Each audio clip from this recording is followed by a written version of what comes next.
H5 H9 এই দুইটি vaccine দিয়ে রাখবেন, কারণ রাত্রে যখন খামারে রাখলাম সকালে উঠে দেখি 20 পিস 30 পিস করে আপনার মরে আছে।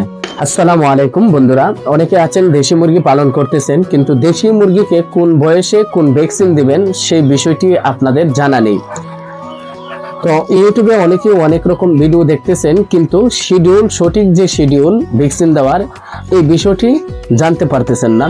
তো আজকের এই ভিডিওর মাধ্যমে আপনাদেরকে জানাবো যে দেশি মুরগিকে কোন বয়সে কোন কোন ভ্যাকসিন দিলে সবচাইতে ভালো হয় আর দেশি মুরগি মারা যায় না। তো আমার এখানে দেশি মুরগি দেখতে পাচ্ছেন, যে দেশি মুরগিগুলো রয়েছে। দেশি মুরগিকে আমি বাচ্চার বয়স যখন 5 দিন ছিল তখন BCRDB ভ্যাকসিনটি দিয়েছি, এবং 25 দিনে আমি BCRDB বুস্টার ডোজ করিয়েছি। যখন এই মুরগির বয়স 2 মাস প্লাস হয়ে গেল তখন আমি RDB ভ্যাকসিনটি দিয়েছি। তো যখন আবার বয়স 4 মাস হয়ে যাবে তখন আবার রানীক্ষেতের যে RDB বঙ্গাইটিস এই ভ্যাকসিনটি পাওয়া যায়, এই ভ্যাকসিনটি আবার আমি করিয়ে দেব। কারণ রানীক্ষেত প্লাস বঙ্গাইটিস এই দুটি ভ্যাকসিন যদি আপনি করান তাহলে আপনার মুরগিকে এই ভাইরাস থেকে অনেকটাই হেফাজত রাখবে।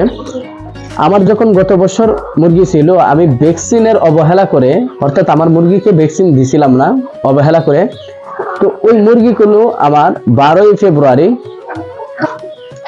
মানে 2 রাইতে আপনার মুরগিগুলো মরে শেষ। সারাদিন দেখলাম সুস্থ আছে, সবল আছে, দৌড়াদৌড়ি করতেছে, খাওয়া দাওয়া করতেছে, কিন্তু রাত্রে যখন খামারে রাখলাম সকালে উঠে দেখি 20 পিস 30 পিস করে আপনার মরে আছে। তো আমি চিন্তা করে দেখলাম যে ভ্যাকসিনের বিকল্প কোনো কিছুই নাই। ইউটিউবে দেখবেন অনেকে বলতেছে যে ভ্যাকসিন ছাড়াই দেশি মুরগি পালন করা যায়, ভ্যাকসিন ছাড়াই দেশি মুরগি পালন করা সম্ভব। এটা সম্পূর্ণ ভুল। 2-4টি মুরগি পালন করে তারা ভ্যাকসিন ছাড়া পালন করতে পারে, কিন্তু যখন আপনি অনেক মুরগি একসাথে পালন করবেন তখন ভ্যাকসিন দেওয়া জরুরি। তো যখন 4 মাস হয়ে যাবে আপনারা রানীক্ষেত প্লাস বঙ্গাইটিস এই ভ্যাকসিনটি দিয়ে দিবেন। অর্থাৎ 2 মাস পর পর আপনারা চেষ্টা করবেন RDB ভ্যাকসিনটি দেওয়ার জন্য। এবং শীতের আগ মুহূর্তে আপনারা, শীত আসার আগ মুহূর্তে আপনারা এই মুরগিগুলোকে H5 H9 এই দুইটি ভ্যাকসিন দিয়ে রাখবেন। ব্লাড ফ্লুর H5 H9 এই দুইটি ভ্যাকসিন দিয়ে রাখবেন, কারণ শীতের সময়ে আপনার মুরগিগুলোকে H5 এবং H9 এই দুইটি ভাইরাসেই বেশি আক্রান্ত করবে।